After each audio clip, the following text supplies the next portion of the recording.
Oke, Bismillahirrahmanirrahim. Assalamualaikum warahmatullahi taala wabarakatuh. Selamat siang semuanya. Mudah-mudahan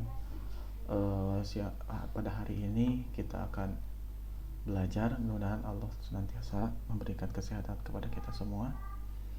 Hari ini jadwalnya pelajaran produk kreatif dan kewirausahaan untuk kelas 11 farmasi. Nah, untuk hari ini Bapak akan menjelaskan materi yang sudah Bapak tampilkan kemarin tentang sikap dan perilaku wirausaha. Apa saja sikap dan perilaku wirausaha itu? Sebelum kalian untuk melangkah atau mempelajari pelajaran produk kreatif itu lebih jauh, jadi kalian supaya memahami dulu sikap perilaku wirausaha itu seperti apa gitu, supaya kita mindset kita itu terhadap pelajaran produk kreatif itu seperti apa. Nah gitu ya. Nah, sebelum pelajaran dimulai ya, kalian diharapkan untuk absen terlebih dahulu ya. Ini Bapak tampilkan sengaja di dalam video untuk lebih memudahkan saja gitu. Nah, untuk yang pertama kita absen dulu ya. Ini Bapak menggunakan Google Chrome di laptop. Kalian bisa menggunakannya di handphone ya seperti biasa.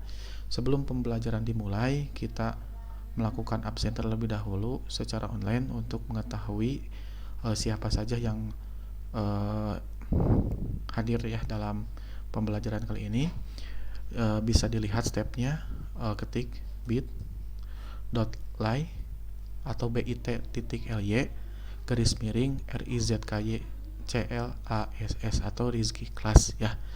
Nah, di sini setelah itu kalian bisa enter oke atau oke. Nah, ini ruang kelas online seperti yang Bapak ceritakan, perkenalkan pada minggu lalu. Nah, tampilan ini tampilan pada laptop ya. Kalau tampilan pada HP akan berbeda untuk tampilan pada HP. Nah, di sini ada berbagai macam menu untuk kebutuhan kita dalam hal pembelajaran. Mengulang sedikit, kenapa Bapak menggunakan website? Alasannya adalah untuk memudahkan mendokumentasikan setiap kegiatan pembelajaran, baik itu absensi, materi maupun tugas ya. Nah, di sini kalian ada menunya artikel umum, upload tugas. Setiap tugas itu akan diupload di sini. Nah, sebelum itu kita akan absen dulu ya. Nah, perlu diperhatikan di sini kalian absen, pilihnya menu absen siswa. Kalau di handphone juga silakan klik, dipilih aja ini diklik yang panah bawahnya, terus di kelas 11 pilih, ini ada 2 SMK kelas 11 itu, coba pilihnya Hidayah Medika. Nah, SMK Hidayah Medika nanti akan terbuka. Nah, seperti ini nanti akan terbuka. Nanti di handphone kalian kalau tampilannya itu bisa mengklik yang panah kanan atas ini, atau sudah terbuka langsung diisi aja jawabannya. Kelas 11 farmasi langsung ditampilkan nama lengkap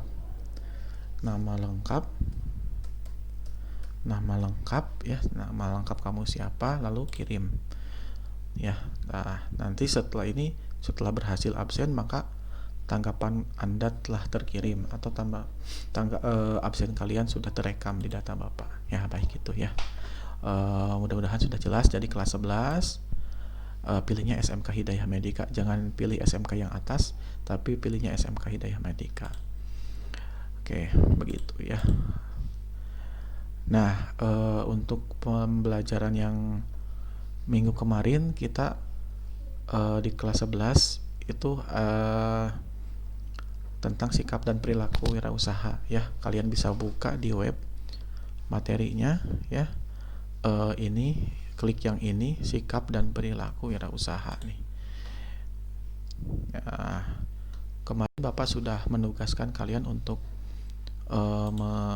merangkum materi ini. Jadi silakan kalian rangkum sikap dan perilaku wirausaha itu seperti apa. Kalau ada yang mau ditanyakan silakan. Nah, di sini ada videonya ya, ada tujuan pembelajarannya. Jadi tujuan pembelajarannya itu kita paham tentang perilaku dan wirausaha itu seperti apa. Sikapnya juga dan dapat menjelaskan sikap perilaku wirausaha. Ini nomor 4, mempresentasikan sikap dan perilaku wirausaha. Untuk poin 1 dan 2 ini sudah kita lakukan minggu lalu, kan udah belajar ya untuk merangkum. Mudah-mudahan kalian paham, dan sekarang tinggal 3 dan 4 untuk menjelaskan dan mempresentasikan sikap dan perilaku wirausaha.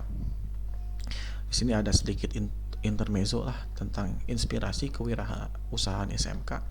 Jadi yang namanya pelajaran produk kreatif dan kewirausahaan itu bagaimana sebetulnya kita dapat memanfaatkan semua bidang keilmuan itu untuk kemanfaatan kita gitu. Apa yang kita bisa harusnya bermanfaat langsung bagi diri kita dan orang lain ya. Ini materi yang kemarin, jadi Bapak akan lebih menjelaskan sedikit. Jadi intinya itu wirausaha ya. Ada bahasanya itu wirausaha dan kewirausahaan. Kalau kewirausahaan dan wirausaha itu suka ada pertanyaan, Pak, apa bedanya ya. Kalau kewirausahaan itu adalah sifat ya, biasanya sifat daripada seseorang, atau biasanya itu dikenal dengan entrepreneurship ya kalau bahasa gaulnya ya. Tapi kalau wirausaha itu ada orangnya atau pelakunya. Jadi kewirausahaan itu sifatnya, dan wirausaha itu adalah orang pelakunya. Jadi kalau digabung, orang yang melakukan kewirausahaan. Nah, kewirausahaan itu apa gitu ya? Yang artinya dia itu memiliki suatu produk yang ingin diperkenalkan kepada orang lain ya. Nah, di sini Bapak perlu batasi atau perlu penjelasan lebih. Yang namanya kewirausahaan itu bukan hanya dikaitkan dengan dagang atau bisnis, bukan ya. Tapi yang namanya kewirausahaan itu harus kita miliki dalam berbagai aspek ya. Mau itu sedang bekerja sebagai pegawai ataupun wira swasta. Dan untuk kalian yang sedang dalam masa belajar sebagai siswa, kita juga harus mempunyai wirausaha. Jadi jangan dianalogikan untuk wirausaha itu orang yang dagang aja gitu, bisnis aja, bukan itu. Tapi itu hanya bagian saja. Yang dimaksud dengan wirausaha itu sifat karakter kita yang harus dimiliki dalam berbagai kegiatan. Contohnya apa nih? Di poin C di sini ada karakter wirausaha ya. Bapak tuliskan di sini apa saja karakter wirausaha. Yang pertama, kreatif, yaitu kemampuan seseorang untuk menggunakan sumber daya yang dimiliki untuk menghasilkan pola pikir dan tindakan yang berbeda. Maksudnya itu adalah kreatif itu bagaimana kita itu berpikir untuk mengerjakan sesuatu yang bermanfaat ya, bukan yang negatif tapi bermanfaat, yang belum ada atau kita bisa memodifikasi yang sudah ada gitu. Apakah di sini hanya berdagang atau berbisnis? Tidak kan? Untuk kita sebagai siswa kita bisa kreatif. Kreatif dalam apa? Contohnya dalam belajar atau mengerjakan tugas kita kreatif. Misalkan kita belajar enaknya sambil dengerin musik, atau kita belajar enaknya tidak diganggu teman atau sendirian. Kita belajarnya enaknya ada apa ya, drama Korea gitu ya. Itu nggak selama tidak mengganggu kamu ya, dalam pembelajaran bisa fokus, kenapa tidak? Bagaimana aja caranya untuk bisa kreatif. Yang kedua itu inovatif, yaitu menemukan gagasan baru ya. Kalau kreatif itu bisa dibilang kreativitas dengan inovatif itu kolaborasi ya. Bisa dibilang itu kolaborasi. Kalau inovatif itu biasanya kita itu menemukan suatu ide baru. Ide baru itu bisa berbentuk produk ataupun bisa bentuk produk maupun apa ya istilahnya teh ide dalam arti komunikasi atau bahasa ya.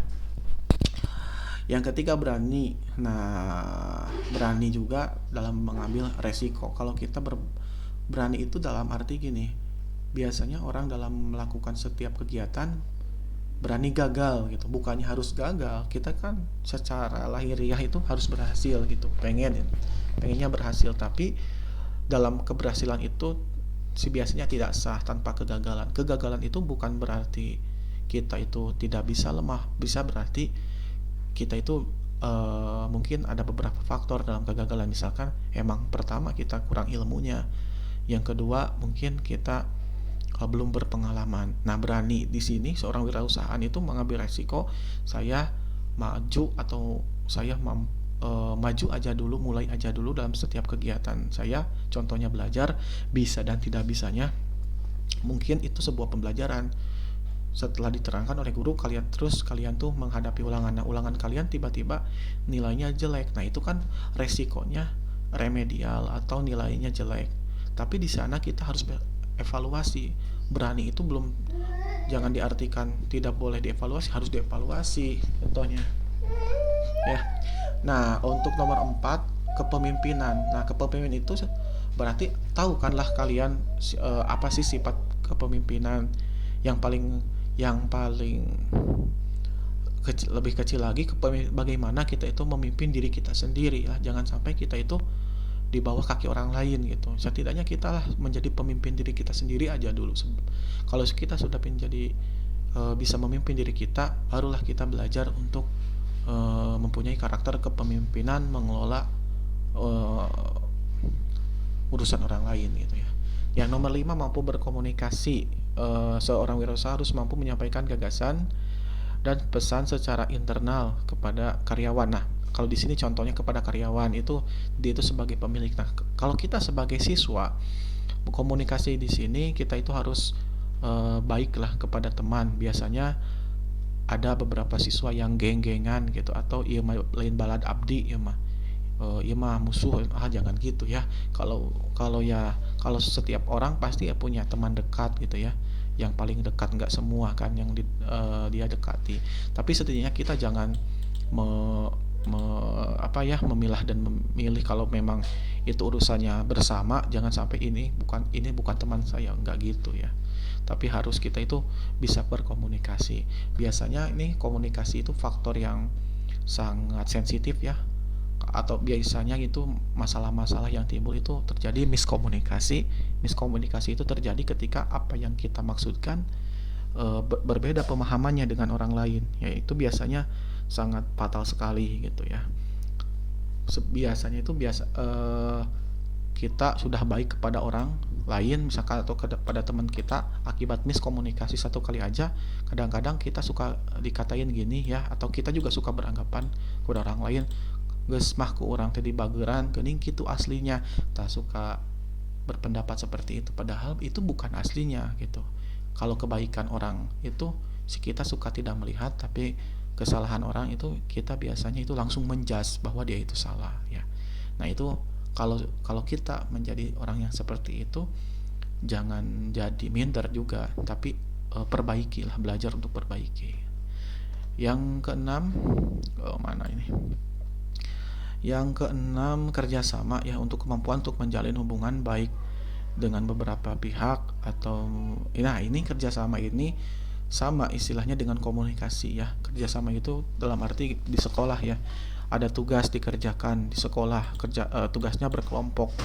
Biasanya kita saya mah tidak mau berkelompok dengan si A karena si A mah sulit ya, sulit untuk diajak kerjasama ya.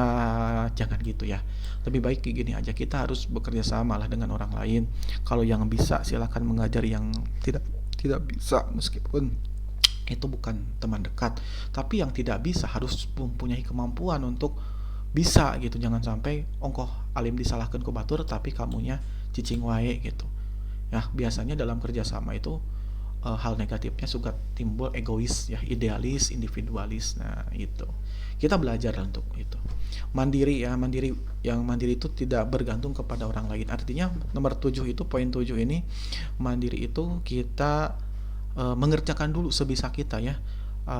Pokoknya mah kita ngerjain dulu, kalau memang udah mentok itu kemampuan kita, ya udah kita minta bantuan kepada orang lain atau bertanya ini bagaimana sih caranya. Jangan sampai belum juga dilakukan udah bertanya gitu ya. Coba aja dulu kerjakan sejauh mana kemampuan kita. Kita ukur aja di sana.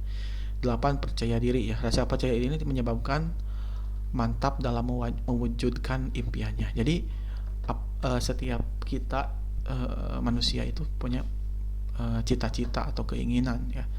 Nah, biasanya orang itu minderan gitu, kepedean dan lain sebagainya. Nah, rasa percaya diri itu kita bisa belajar dengan istilahnya teh, mendobrak rasa kita untuk mewujudkan impian itu. Jadi kita tuh punya impian, tidak ada impian yang bisa dicapai tanpa sebuah perjuangan. Nah, cobalah dengan rasa percaya diri ini kamu bisa belajar dulu. Nah, di sini kamu mandiri aja dulu. Nanti kalau bisa dan tidak bisa, diejek atau tidak, itu urusan belakangan. Yang penting saya sudah melakukan yang terbaik, melakukan hal yang positif. Yang nomor 2, pantang menyerah. Nah, karakter pantang menyerah ini penting terutama dalam resiko kegagalannya. Resiko kegagalan ini ya. Dalam hal kegagalan pasti ada, kata Bapak juga tadi di atas, berani ya, dalam arti berani. Berani itu dia itu berani mengambil resiko gagal dalam hal kegiatan. Kita juga kan bakalan ingin untuk berhasil, tapi kita juga tidak ingin gagal. Tapi kalau toh Allah menakdirkan kita untuk gagal ya di sini, gagal di sini, kenapa tidak untuk istilahnya itu apa ya namanya, kalau gagal itu kenapa tidak untuk menerimanya. Kita harus menerimanya dengan legowo atau lapang dada, belajar gitu. Bapak juga belum tentu bisa untuk lapang dada, tapi Bapak juga sama belajar dari setiap kegagalan. Malah kalau Bapak hayati itu, setiap kegagalan itu insya Allah pasti ada hikmahnya. Hikmahnya itu berupa ilmu yang mungkin kita tidak akan dapat dari sebuah keberhasilan. Biasanya di dalam kegagalan-kegagalan ini kita itu suka mendapatkan ilmu, pencerahan, pengalaman, supaya kita tidak terjerumus kepada lubang yang sama itu ya. Nah, ada peribahasa gini, kegagalanmu habiskan dalam usia mudamu gitu ya. Itu benar juga gitu ya. Jadi mumpung masih muda, kita banyakin aja gagal gitu. Bukan digagal-gagalin, tapi kalau gagal jangan jadi patah semangat. Kenapa? Kalau sudah tua, susah kan untuk memperbaikinya. Kalau masih muda kan gagal 1, gagal 2 bisa memperbaikinya karena kita masih muda, masih punya tenaga gitu yang diberikan Allah kepada kita. Nah, baik, itu mungkin rangkuman dari materi sikap dan perilaku wirausaha ya. Bagaimana kalian bisa memahami perilaku wirausaha. Nah, di sini ada contohnya. Bapak mengambil contoh ibu dari seorang wirausahawan. Ini seorang apoteker ya. Beliau adalah Ibu Nurhayati Subakat. Nah, siapa ini Ibu Nurhayati Subakat? Kita cari ya di Google. Ini biografi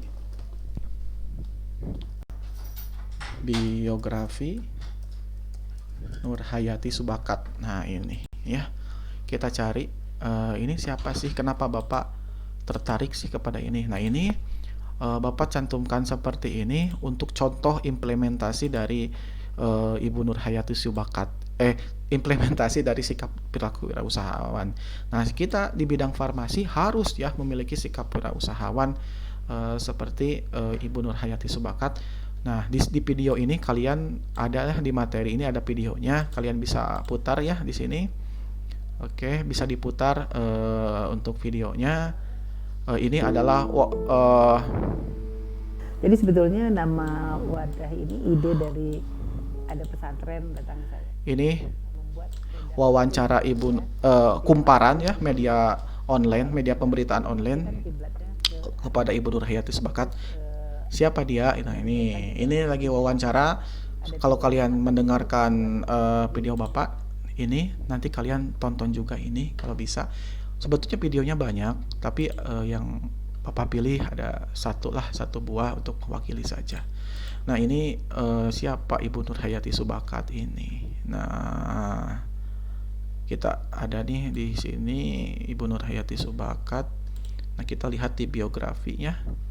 Nah, jadi beliau ini adalah pemilik salah satu brand ya, yang brandnya itu tampil di TV, ada di toko-toko, di mall-mall, atau di spanduk-spanduk jalanan. Tahu kan kalian apa? Mungkin kalau wanita tahu, beliau itu yang mempunyai brand Putri dan Wardah. Nah, itu kan Wardah itu ya, siapa sih yang nggak tahu, bahkan anak kecil juga sampai orang dewasa itu tahu brand Wardah. Nah, di balik kesuksesan Wardah, nah ini beliau itu Ibu Nurhayati Subakat ya. Nah, di sini ada Bapak ngambil juga biografi beliau, Bapak baca. Jadi beliau itu adalah namanya itu Ibu Nurhayati Subakat, merupakan CEO atau pemilik dari PT Paragon. PT Paragon ini yang memproduksi kosmetik Wardah yang sering ada di TV-TV, makeover tuh ya. Makeover, siapa yang tidak tahu wanita ya makeover? Kalau Bapak dulu beranggapan makeover itu merek luar negeri kayak Maybelline sama yang lain-lain gitu ya. Ternyata makeover itu dari Indonesia gitu ya. Ini merek premium yang kosmetik ya, makeover itu.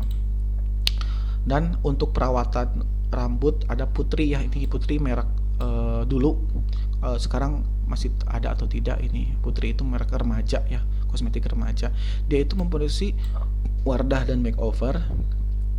Dan kisahnya itu, beliau itu lahir di Sumatera Barat. Nah, beliau juga sekolah itu sambil pesantren ya. Jadi sekolah sambil pesantren. Nah, lalu melanjutkan kuliahnya di Institut Teknologi Bandung jurusan farmasi hingga menjadi seorang apoteker. Apoteker ya. Ini berarti hubungannya dengan farmasi. Nah, beliau itu beliau itu seorang pemilik Wardah ya. Tidak harus ya pemilik suatu usaha itu langsung terjun ke istilahnya apa, harus terjun ke usahanya langsung, tapi beliau sebelum memulai usahanya, beliau itu bekerja dulu ya. Setelah lulus dari ITB, beliau bekerja di suatu rumah sakit sebagai seorang apoteker. Dan dia itu pindah ke Jakarta dan bekerja di bagian kosmetik sebagai staf quality control ya di Jakarta tersebut, di perusahaan kosmetik tersebut. Nah, beliau juga bekerja dulu ya.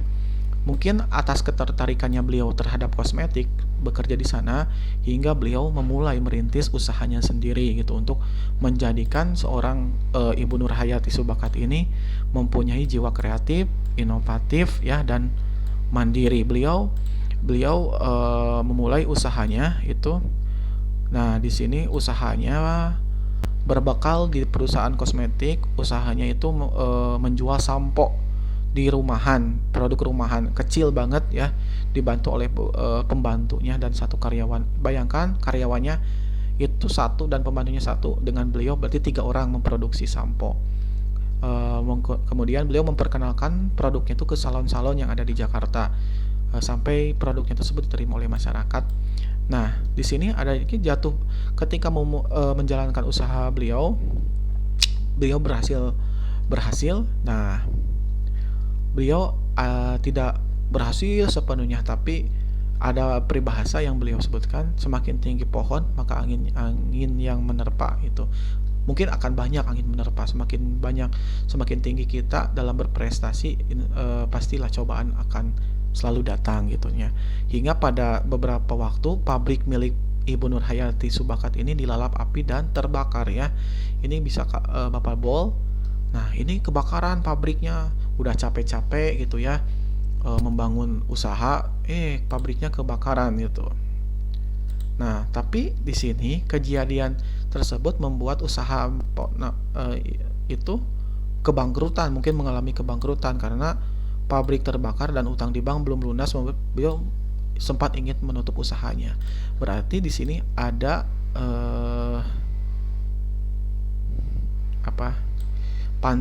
mungkin di sini ada pantang menyerah. Nah, ada masalah itu belum selesai ya, karena beliau juga harus menggaji, uangnya dari mana gitu. Pokoknya pabriknya kebakaran hingga ia mencoba dari nol lagi ya.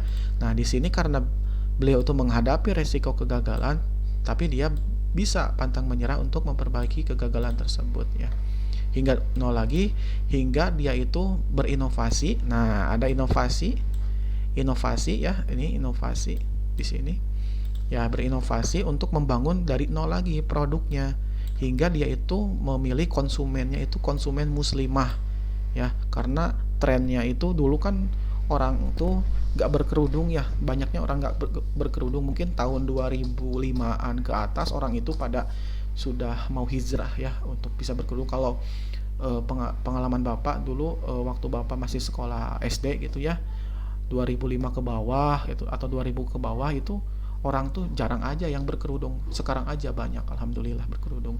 Hingga dia itu memilih konsumen muslimah, memperkenalkan produk kosmetik Wardah ya. Hingga kosmetik Wardah itu terkenal lah sampai saat ini dengan berbagai usahanya dalam mempertahankan bisnisnya tersebut.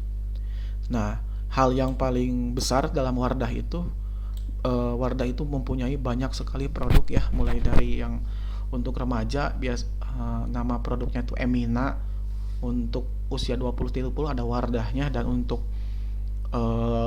yang 30 ke atas ada New, Wardah New atau kristalurnya itu. Jadi berbagai kalangan usia ada, dan pada tahun 2019 Wardah tersebut membeli suatu brand ya yang dipunyai oleh Mustika Ratu yang disebut dengan makeover. Jadi Wardah membeli makeover nih. Makeover itu dulunya itu punyanya Mustika Ratu kalau nggak salah ya, nggak entah itu Mustika Ratu atau Marta Tilaar, tapi dia dibeli oleh Wardah. Nah, sekarang Wardah kan ada di mana-mana. Kalau laki-laki, kalau kalian nganter wanita belanja, ibu lah ya, atau kakak wanita, pasti ada aja Wardah gitu di setiap toko yang disediakan gitu, etalasenya. Nah, ternyata tidak mudah lah membangun Wardah tersebut gitu. Nah, begitu kurang lebihnya ya, bisa ditonton di sini. Nah, setelah kalian menonton ini, maka Bapak akan memberikan tugas kepada kalian, bisa di-scroll lagi ke bawah yang tentang materi ini, yaitu cari informasi tentang biografi pengusaha sukses di bidang farmasi yang kalian suka ya. Bapak akan batasi di bidang farmasi. Pasti kalian mempunyai tokoh-tokoh favorit ya, karena kita itu di bidang farmasi. Maka tolong kalian cari biografi sukses yang memang orang itu mewakili dari atau mewakili apa yang menjadikan cita-citamu gitu ya. Atau bidang farmasi, bisa bidang kesehatan, pokoknya maluang lingkupnya kesehatan dan farmasi, jangan yang lain ya. Cari banyak sekali di internet, atau kalian adalah silahkan gitu ya. Alasannya apa? Menjadikan inspirasi kalian. Jadi tokoh itu kayak Bapak ini, Ibu Nur Hayati Subakat, menjadi inspirasi dalam membangun suatu istilahnya bisa bekerja. Jadi beliau tidak pantang menyerah. Ini menjadi acuan juga buat Bapak juga ingin cita-citanya punya pabrik farmasi ya. Siapa yang tahu ya, milik mah ku Allah di kabulkeun mah gitu ya. Tapi Bapak ini melihat beliau juga bisa gitu, kenapa kita nggak bisa gitu. Nah, nomor satu, kenapa menjadikan inspirasi kalian? Nomor dua, alasan apa yang membuat kamu memilih biografi tersebut ya, apa alasannya gitu. Alasannya apa? Apakah dia itu mengalami kegagalan? Jika iya, kegagalan apa? Bagaimana cara mengatasi kegagalan tersebut? Jadi kayak tadi Ibu Nur Hayati itu kan pabriknya kebakaran ya, jadi itu kan gagal. Nah, tapi apakah dia bisa menanggulanginya atau bisa untuk mengatasi resiko?